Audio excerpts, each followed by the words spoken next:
Hola, ¿qué tal? Buenos días. Bienvenidos a uno de los conversatorios que siempre hacemos aquí en la página del temario filosófico con Jorge Contreras. Jorge, buenos días. Buenos días, Breiner. Agradecer a Cerámicas Italia, que nos patrocinó este conversatorio.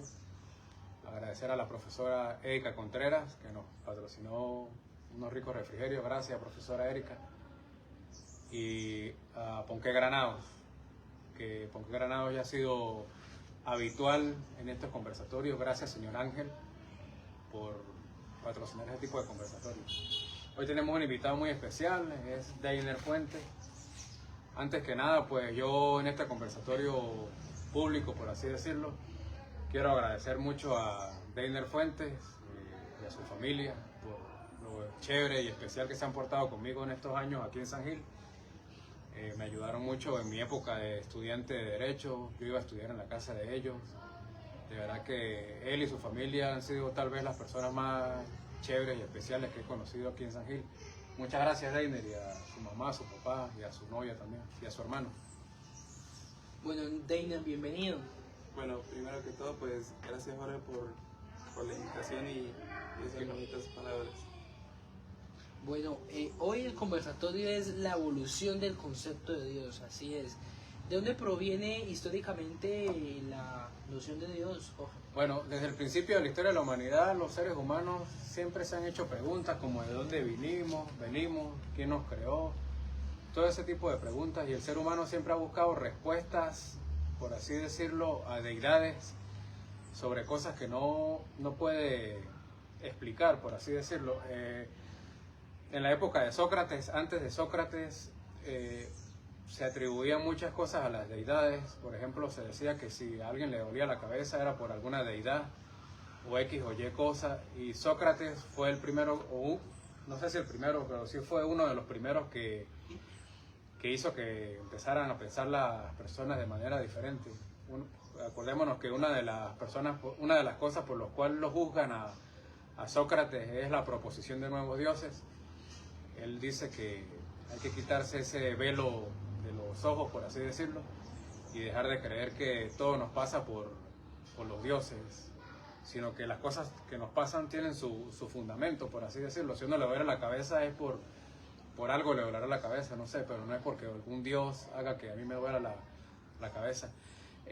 También hablando de eso, también podemos decir que las primeras deidades fueron femeninas, porque acordémonos el papel tan importante de la mujer en la historia de la humanidad, que la mujer es la que da luz a los niños, la mujer es la que amamanta a los niños recién nacidos. Entonces las primeras deidades fueron mujeres, y fue evolucionando las deidades. También está Zeus, uno de los padres, o mejor dicho, de la mitología griega, el dios principal de la mitología griega. Está Odín, que es el dios principal de los nórdicos, y así fuimos creciendo, evolucionando hasta llegar a Yahvé, Jehová, y así sucesivamente. Le voy a dar la oportunidad a Deiner para que hable sobre este tema también. Bueno, sí, como decía Jorge, una de las primeras deidades fueron las femeninas, por el simple hecho de dar vida en el planeta Tierra. También el agua, el sol, también un simple animal al que sacrificaban también era digno de ser venerado porque generaba vida. Una de las segundas deidades fue también, la gente empezaba a preguntarse cuando morían sus seres queridos a dónde iban esas almas. Y empezó el chamanismo, en el cual decían que había un más allá, otro mundo, y ellos eran parte de esa conexión de ese otro mundo, que utilizaban siempre como, es decir, se preguntaban, hoy me habló el abuelo venado. Exacto. O sea, siempre utilizaban eso para conectar con otros mundos. Bueno, Deiner, y una pregunta.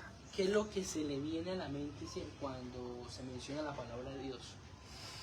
Bueno, yo tengo un concepto de Dios, no lo veo como alguien físico, como en algunos libros él mismo se describe. Es el inicio, el fin, alfa, omega. O sea, siempre es algo que está en todos lados. Yo diría que Dios está prácticamente en nuestra mente, en lo que nosotros decidimos del día a día, en las elecciones, porque la mente humana tiene ese libre albedrío de decidir qué está bien y qué está mal. Ahí yo veo a Dios. Claro, sí. Bueno, yo en diciembre del año pasado, 2022, viajé a Venezuela y a Mérida en diciembre y hablé con un profesor al cual le mando saludos, no sé si está viendo este conversatorio, el doctor Pompeyo Ramis Muscato, doctor en filosofía. Y yo le hice una pregunta a él, profe o doctor, no sé, no quién es Dios, sino qué cosa es Dios, qué es Dios, no quién, sino qué. ¿Qué representa para Y el doctor también me dijo, sí, yo también me he hecho esa pregunta, ¿qué es Dios? Pues justamente el doctor Pompeyo tiene un problema en un oído, él escucha con un aparato y él me dijo, Jorge, está claro que tuvimos que haber sido creados por alguien, porque el estudio de ingeniería, por así decirlo, que hay solamente en un oído, él dice que él no va a escuchar nunca, jamás, nunca va a volver a escuchar con ese aparato que él se pone, como si tuviera el oído bueno. Claro. Entonces él No es dice, lo mismo. no es lo mismo nunca, ni va a llegar a ser nunca igual. Entonces él dice que la obra de ingeniería que hay para crear simplemente un oído, ahora para crear un riñón, el corazón, el hígado, nosotros, los ojos, tuvo que haber sido creado por algún ser, un ser sobrenatural, por así decirlo. Sí, hay un muchacho, yo me vi un conversatorio de filosofía hace semanas y él dijo que él explicaba la existencia de Dios de la siguiente manera. Él decía que todos los seres humanos todos los seres humanos dependemos los unos de los otros. Yo dependo de Breiner, dependo de Deiner depende de mí, pero asimismo nosotros dependemos de las vacas, por así decirlo, porque de las vacas comemos, del pollo también, del pescado, y la vaca depende de alguien, el pollo depende de alguien, el pescado depende de alguien. Me imagino que el mosquito también dependerá de alguien, el gusano, la tortuga, la hormiga, todos dependen de alguien, pero debe haber, eso fue lo que dijo el muchacho, debe haber un ser del cual todos dependamos, pero él no depende de nosotros. Entonces ese ser del cual nosotros dependemos, pero ese ser no depende de nosotros, debe ser Dios. Se supone que debe ser ese Dios del cual dependemos, pero no depende de nosotros. Algo muy importante es que depende del concepto que cada ser humano tenga de Dios, están nuestras acciones. Si nosotros tenemos algún concepto malo o decimos que no existimos, depende cómo sea nuestra personalidad, al igual que si nosotros creemos que existe y o sea, tenemos otra personalidad. Entonces, así es de importante el concepto de Dios. Claro. Bueno, Jorge, ¿otro comentario? No, está Bueno, bien. ahora hablemos del zoroastrismo, ¿sí? Y como base en la religión judío-cristiana. Bueno, el zoroastrismo fue una religión que se halló, ¿cómo? Una de las primeras. Sí, una de las primeras religiones, se puede decir que se halló o se implementó de 1500 a 500 años antes de Jesús. Resulta que eso fue en la antigua Persia, por ahí cerca de Irán, y en esa época eran politeístas, o sea, creían en muchos dioses.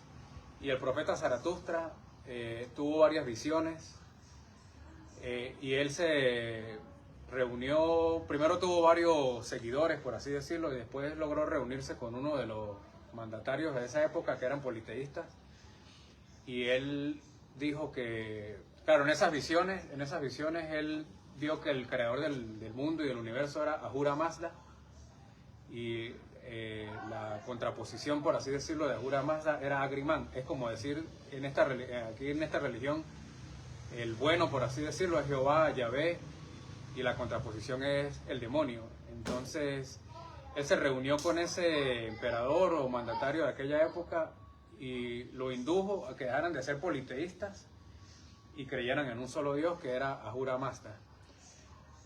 Ahora la pregunta concreta es cómo es base de la religión judía y cristiana. Claro, porque esa idea de que un Dios bueno, creador, que se llama Ahura Mazda, es muy similar a la idea de ahorita de un Jehová o un Yahvé, Dios creador, y un Agrimán es muy similar a la idea de un demonio o Satanás de esta época. No solamente eso, la idea de la resurrección de la carne también es una idea del zoroastrismo, no es una idea del judaísmo ni del cristianismo, sino es una idea del zoroastrismo, la resurrección de la carne, la idea de un bien y un mal, la idea de un cielo y un infierno, todas esas ideas son del zoroastrismo y del profeta Zaratustra. ¿Qué quiero exponer yo con esto? Que sin ánimo de nada ni nada, hay que decir que esa religión fundó las bases de la religión cristiana, de la religión judía primero y después de la religión cristiana.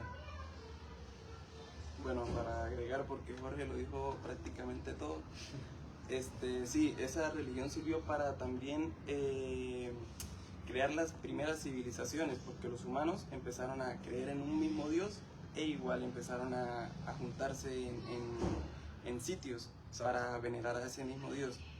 Está el dios Ahura Mazda, que es el dios de la luz, lo correcto, la verdad, y su contraparte, que como dice Jorge, es Angra Mainyu, que es el dios de la oscuridad, de la mentira y todo aquello, ¿no? Sí. También se puede decir que, bueno, actualmente, a pesar de que esa religión fue la base de estas religiones, en el mundo apenas hay aproximadamente 90.000 zoroastristas, o sea, ya no hay casi zoroastristas. Y una cosa muy importante es decir que Freddie Mercury, cantante de Queen, él era de esa religión, él era zoroastrista. Freddie Mercury era zoroastrista. ¿Usted quiere complementar algo más? Sí. ¿Por qué hay tan poquitas personas zoroastras? Porque un siglo después de Cristo empezaron a ser perseguidos por el cristianismo y por los judíos, para destruir esa religión, ese pensamiento, esa religión. Sí. Bueno, hablemos, Jorge, ahora, ya para finalizar, sobre esas ideas del fin de los tiempos. Bueno, la idea del fin de los tiempos es una idea que dicen que aparece en el Apocalipsis, no sé, hay otras personas con las cuales yo he debatido y me dicen que el Apocalipsis no es algo que va a ocurrir, sino algo que ya ocurrió en aquella época. De todas formas, no quiero profundizar sobre ese tema, porque eso es de mucho debate, si eso fue algo que ocurrió, algo que va a ocurrir, no sé. Pero sí, se cree que en algún momento, en algunas religiones, se cree que en algún momento va a haber un juicio final. Ya lo dijimos, en el zoroastrismo se cree eso, en el cristianismo, en el judaísmo. Pero también en el budismo no se cree este tipo de cosas. En el budismo se cree que uno va a reencarnar muchas veces hasta que logre eliminar todas sus cosas negativas, por así decirlo, y entra al nirvana, que es donde supuestamente entró Siddhartha Gautama, y Siddhartha Gautama está en la puerta del nirvana esperando a que el último ser humano entre al nirvana para él cerrar la puerta y entrar al nirvana. Entonces, esta idea del fin de los tiempos, sí, es una idea muy recurrente en algunas religiones, que en algún momento vamos a ser juzgados por nuestras cosas buenas o nuestras cosas malas. Sinceramente, yo pienso que, sin meterme en ninguna religión, pues estas ideas son respetables.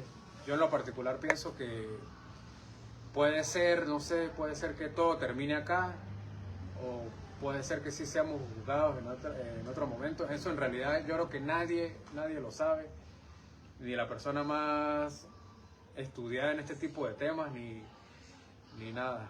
Pero bueno, le paso la... Tampoco se sabe cómo va a pasar, ¿no? Sí, tampoco ¿En se sabe qué momento cómo va a llegará? Sí, siempre es una pregunta que no... compleja. O sea, nunca van a tener respuesta, primero porque nunca le colocaron una fecha como tal. Exacto. Algunas civilizaciones indígenas sí colocaron fecha de, como se dice, de vencimiento o de que iba a pasar el fin del mundo. Sí, hay un reloj del fin del mundo. Exactamente. Y llegó la hora y no pasó nada. Supuestamente iba a ser el 21 de diciembre del 2012, algo así. Exactamente. Y, o sea, y no, igual también creo que en el 2000 también creo que iba a pasar lo mismo. Sí, cuando desde 1999 a pasar al año 2000 la gente estaba muy preocupada porque uy, va a llegar el 2000, ¿qué va a pasar? Sí, y yo también escuché que el 6 de junio del 2006, por el 666, el 6 de junio del 2006 también lo escuché yo. Pero entonces, como digo, son preguntas que las religiones colocaron, pero no tienen respuesta ni saben cuándo va a ocurrir. Por ejemplo, el libro del Apocalipsis. El libro del Apocalipsis fue escrito por Juan. No se sabe hasta ahora si fue Juan el apóstol, porque solo dice autor Juan. Claro. No sé cómo la religión católica dedujo que era Juan el apóstol. De igual forma... Pudo haber sido otro Juan, ¿no? Sí, pudo haber sido otro Juan. Entonces, Juan, amigo de Jehová. sí, eso. José. De igual forma yo creo que hoy las religiones se preocupan más por el apocalipsis que por el presente, que por lo que estamos viviendo También. hoy en día. Sí creo que deberíamos de vivir el día a día pensando que mañana va a ser el fin, pero sin preocuparnos por el fin. O sea, a veces nos Sí, preocupamos más sí, por el sí. fin que Que por puede lo estar, estamos que viviendo. puede estar muy lejos como puede estar muy cerca. Exactamente, que igual el fin puede ser para aquella persona que ya fallezca. Sí, también, claro. Sí, claro. Hay muchas El fin puede ser ideologías. para cualquier persona ahorita mismo. Uno puede Exactamente. bajar aquí las escaleras y... No, no, por favor, no menciones las cosas ahorita, porque ahorita vamos a bajar, entonces no diga nada de eso. Sí, sí. Bueno, pues gracias, Jorge, y sus Ya va, palabras finales. como conclusión final, bueno, sí, es verdad lo que dijo Einer, hay muchas personas que se la pasan solo preocupándose por esto. Yo una vez escuché a una persona que dijo, yo le pregunté cuál es su sueño, y dijo, bueno, mi sueño es la resurrección de la carne, esperar que venga Dios y nos juzgue. Entonces, no es por nada ni nada, pero estar puro ese sueño, que el sueño es que llegue la resurrección de la carne y venga Dios y nos Jesús y nos juzgue. No, hay que enfocarse, porque nadie sabe si ese momento va a llegar o no va a llegar. Ya lo dije, en la religión budista no se cree en esto, sino se cree que uno va a entrar en un nirvana, que es otra cosa totalmente diferente a esta idea de un juicio final. Entonces, es como mejor, pienso yo, preocuparse por lo que uno está viviendo en este momento, hacer las cosas bien, no dejarse llevar por las cosas negativas, luchar por los sueños de uno, por las metas, hacer el bien a la comunidad, a las personas, ayudar a los demás seres humanos. Y sí, luchar por sus metas, sueños, ideales y este tipo de cosas, que estar preocupado que en algún momento va a venir no sé quién a juzgarnos, dejando las cosas más importantes a un lado. Sí, Friedrich Nietzsche, yo varias veces lo he mencionado. Él es el pensador favorito mío, de mi hermana Alejandra, también le mando un saludo si está viendo el conversatorio. Y Friedrich Nietzsche era una persona que durante toda su vida estuvo muy enfermo. Se enfermó él se la pasaba muy cabizbajo, como que sufría de diferentes enfermedades, y murió muy joven, murió creo que de 56 años, y de los 45 a los duró como 10 años interno en un hospital psiquiátrico, muy enfermo, pero sin embargo fue una persona que él amaba mucho la vida. Friedrich Nietzsche dijo una vez una frase, dijo: si creo en un Dios, tiene que ser un Dios que baile. Imagínense, si creo en un Dios, Friedrich Nietzsche dijo eso, si yo creo en un Dios, tiene que ser en un Dios que baile. Un salcedo, algo así. Sí. Él decía que él creía en Dionisio, que es el dios del baile, el dios del desenfreno, el dios del gozo, el dios del vino. Entonces, me parece eso, que uno debe de ser similar a Friedrich Nietzsche en esas cosas, amar la vida y este tipo de cosas. No sé si Deina quiere... No. Bueno, saludo a nuestros seguidores en Venezuela, Flor Escondida, Chuve, David Fernández, nuestros seguidores en Chile, en Francia, David Cortés, en Perú, que tenemos algunos seguidores, en Ecuador. Gracias a nuestros patrocinadores, Cerámicas Italia, a la profesora Erika Contreras y a Ponqué Granados. Muchas gracias, El Deiner. tradicional de la abuela. Sí, muchas gracias, Deiner, por venir a este conversatorio. Muchas gracias, Breiner. Nos vemos pronto en otro conversatorio. Bueno, muchas gracias a todos, chao, que estén muy bien.